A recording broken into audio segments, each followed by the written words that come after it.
सांगायचं झालं तर ही जी चळवळ आहे किंवा हा जो संघर्ष आहे तो आमच्या वाड्यापासून सुरुवात झालेली आहे। या संघर्षाची सुरुवातीलाच आम्ही रस्त्या संदर्भातच ही जी चळवळ आहे संघर्ष आहे तो चालू केला।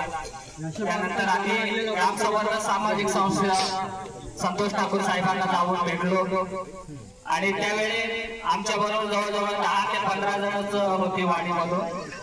आणि जेव्हा आम्ही साहेबांना आमच्या अडचणी सांगितलं की साहेब आम्ही अजूनपर्यंत रस्ता पाण्यापासून वंचित आहोत, आमच्या गावात कोणत्याच सुविधा नाहीत, आम्हाला म्हणजे इलेक्शनचा सुद्धा अधिकार नाही, त्यावेळेस साहेबांनी आम्हाला सांगितलं की जर तुमच्या गावामध्ये एकी असेल तरच मी तुमचा विषय हातात घेईन। कारण सामाजिक कार्यकर्त्याला माहिती असतो जे वाडीमधली परिस्थिती असते ती एकी नसल्यामुळे ही परिस्थिती असते। आणि त्यांना आम्ही त्या ठिकाणी शब्द दिला की साहेब आमची एकी आहे, पण अजून आमच्यासारख्या 5 वाड्या आमच्या टोटल आहेत ज्यांना अजूनपर्यंत कोणत्याच मूलभूत सुविधा सुद्धा मिळालेल्या नाहीत।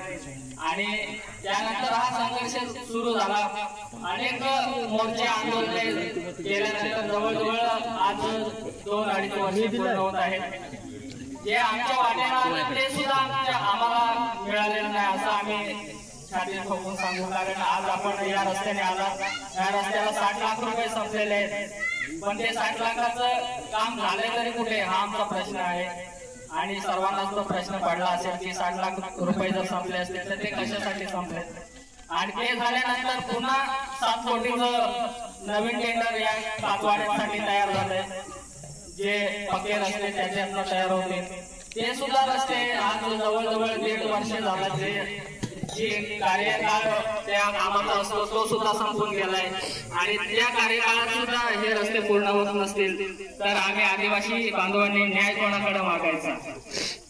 मागील जिल्हाधिकाऱ्यांच्या कार्यालयावर जेव्हा आम्ही मोर्चा काढला तेव्हा आम्ही त्यांना सांगितलं 26 जानेवारीचा काळ होता आणि आम्ही 5 वाड्या मोर्चा घेऊन त्या ठिकाणी गेलो, निवेदन दिला। साहेबांना सांगितलं की जर आमच्या सुविधा आम्हाला मिळत नसतील तर आम्ही तुम्हाला त्या ठिकाणी झेंडा सुद्धा फडकवू देणार नाही। पण त्यावेळी सुद्धा त्यांनी आम्हाला फक्त आश्वासित केलं की तुमची कामं होऊन जातील। ते बदलले, काळ सुद्धा बदललाय, परंतु आमच्या ज्या मागण्या होत्या त्या मात्र टेबलावरच पडून आहेत। याचं खरं तर आम्हाला खूपच दुःख होतंय।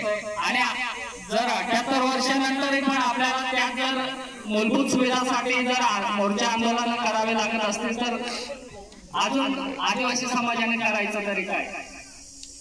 आता तरी आमचे प्रश्न सोडवा, कारण आता नाही करू शकत, आम्ही सुशिक्षित झालो, परंतु आमचे जे जुने माणसं आहेत ते आम्हाला उलट थांबवतात की तुम्ही कशाला धावताय।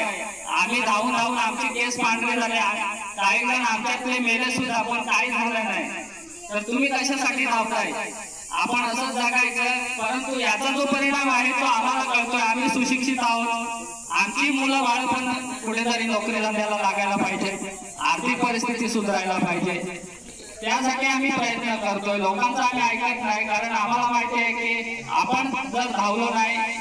आणि सिद्धार्थ इंगळे साहेब जे स्वतः ऍडव्होकेट आहेत, संतोष ठाकूर साहेब आहेत, त्यांनी अनेक वाड्यांना आमच्यासारख्याच न्याय मिळवून दिलाय।